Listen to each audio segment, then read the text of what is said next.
Okay, here you can see the Beatles statues in front of the Port of Liverpool building with one of our tour guides, and this is Helen. Okay, the statues have totally transformed the visitors that come to the pierhead.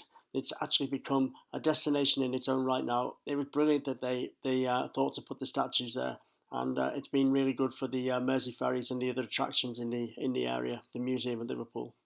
Okay, each statue has lots of little hidden secrets. For example, acorns that were picked up outside the Dakota building were pressed into John Lennon's hand before the statue was cast, and there's other little hidden gems that the guide will explain to you. It's a great place for selfies. It's very, very close to the cruise terminal as well, 5 minutes walk from the cruise terminal, and there's James Street Station's the nearest railway station as well. Okay, here we are, the River Mersey, and this is a famous ferry across the Mersey. Note the dazzle ship colours. Those were painted by, designed by Sir Peter Blake, and he designed the album cover on the Sgt. Pepper album. The Mersey ferry runs every hour, and it's a 1 hour river cruise.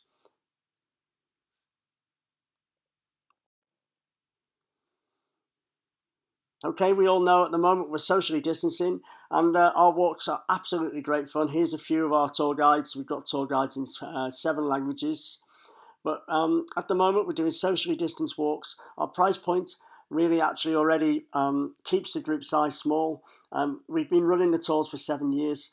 They're great, great fun. They're a great way to find out about the city and a great way to travel outdoors in the very best places with the tour guide and to avoid all the busy hotspots and be safe on your tour.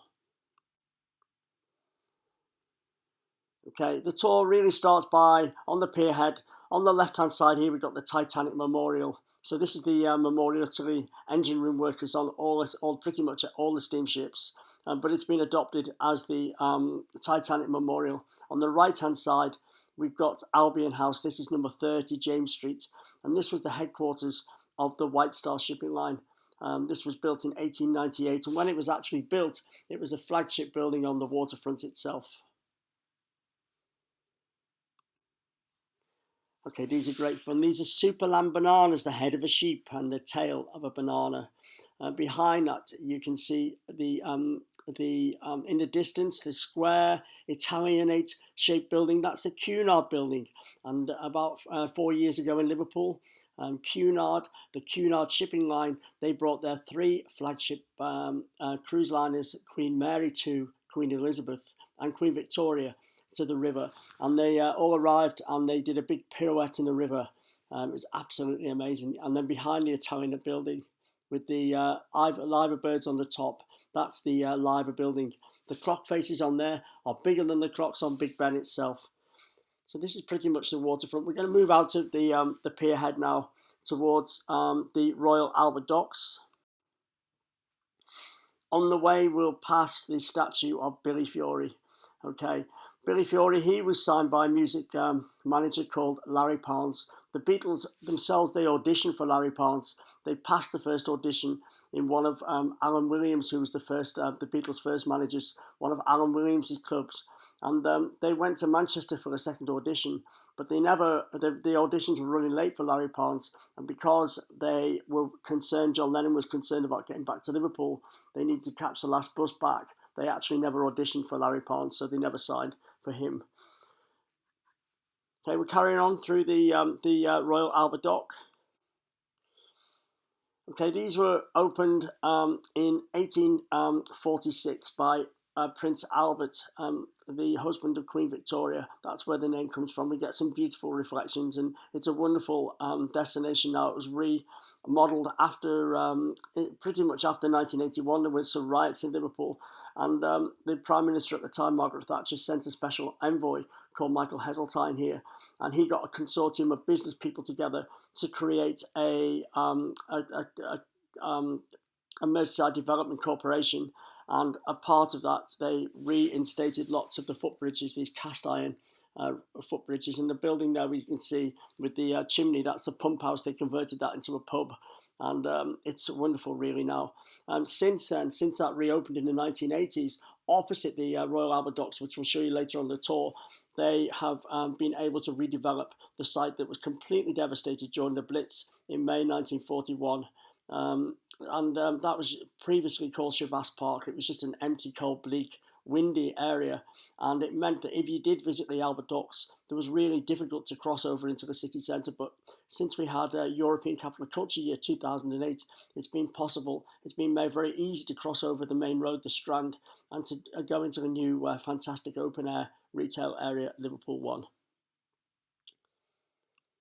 Here's a few of our guides here. So we try and look after everybody. It doesn't matter whether you're very, very young or whether you like myself, maybe a little tiny bit more older. And we try and make tours great fun as well. So this is, we're going to come out away from the Royal Albert Dock and the Pierhead, the waterfront, and we're going to go across the Strand and into the Liverpool One area. Okay, this was, to say before, was redeveloped in 2000, or ready for 2008 for the European Capital of Culture Year.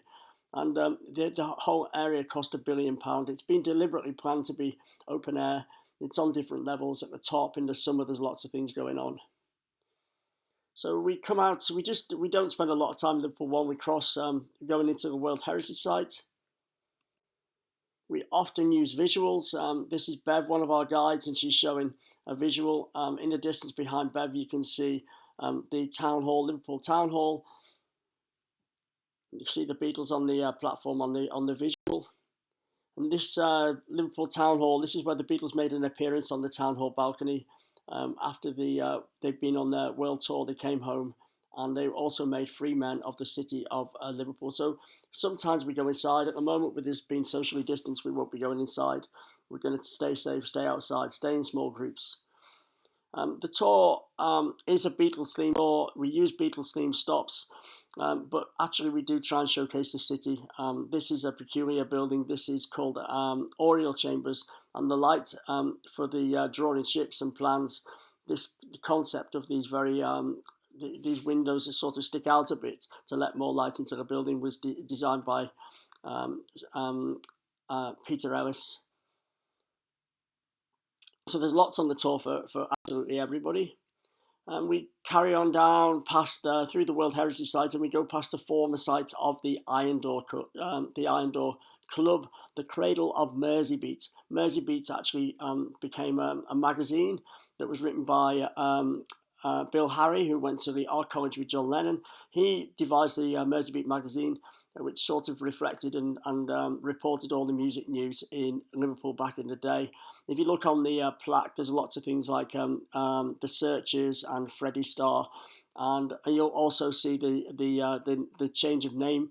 The Beatles used to be the Quarrymen, then they became Johnny and the Moondogs, they became J Page 3 for a while, then they became the Silver Beatles with a double E, and then they changed it eventually to the Beatles with an A to reflect the beat in the music. So that's the Iron Door Club. We're going to go on to the Eleanor Rigby statue now. So Eleanor Rigby is buried in St. Peter's Church in Woolton, and it was on the 6th of July 1957 that John Lennon was introduced to Paul McCartney by a mutual friend called Ivan Vaughan. The statue was sculptured and given to Liverpool by Tommy Steele. He was another singer who was signed in the 1960s by Larry Parnes. It's a wonderful little stop for selfies, group photos, and it's often quite nice when we just see one person sat there and you're thinking, having a little rest, and all the lonely people, where do they all come from? Okay, so we're going to carry on into Mathew.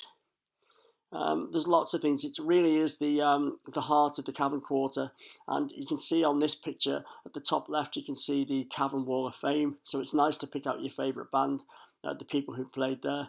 The bottom left is Eric's, so it's really important for us to remember Eric's club, the part that Eric's played in the whole of the story. The top middle is the Cavern Club. There's lots of steps to go downstairs in the Cavern Club. At the moment, our tours are staying outside of the Cavern Club. We're staying outside, we're staying safe. And the picture on the right-hand side is a statue by Arthur Dooley. Four Lads Who Shook the World, and you can just notice the J and the P and the G for John, Paul, George, and the R for Ringo. That's the statue. So we finished the tour. It's a 2-hour guided walking tour showing how and why the city's changing the footsteps of the Beatles. But there is the option to extend the tour for maybe take an hour for free time to have a picnic outside, sit outside in a cafe, have somewhere safe to eat refreshments. And then you can take a 90-minute private guided tour with us, and we go up to Penny Lane, and we go up to Strawberry Fields, and we go in these beautiful licensed V-Class Mercedes with Wi-Fi and a bottled water, and we stay safe. It's just in your own group. We don't do a shared tours in the cars at the moment. And so it's a 90-minute tour. We'll go and see Penny Lane, we'll go and see Strawberry Field Gates, we'll go and stop outside the houses of John, of Paul, we'll stop outside the house of Ringo, the area where he was brought up in Liverpool 8, and then we'll just do a quick city tour, panoramic city tour on the way back into town. And if you do book the extra tour for 1 to 6 people in your group, it's at a fixed price, so you can book it on the website. If you go on to BeatlesWalk.com, the tours are available there. Okay, hope you've enjoyed the tour, and we very much hope to see you all soon, and bye for now.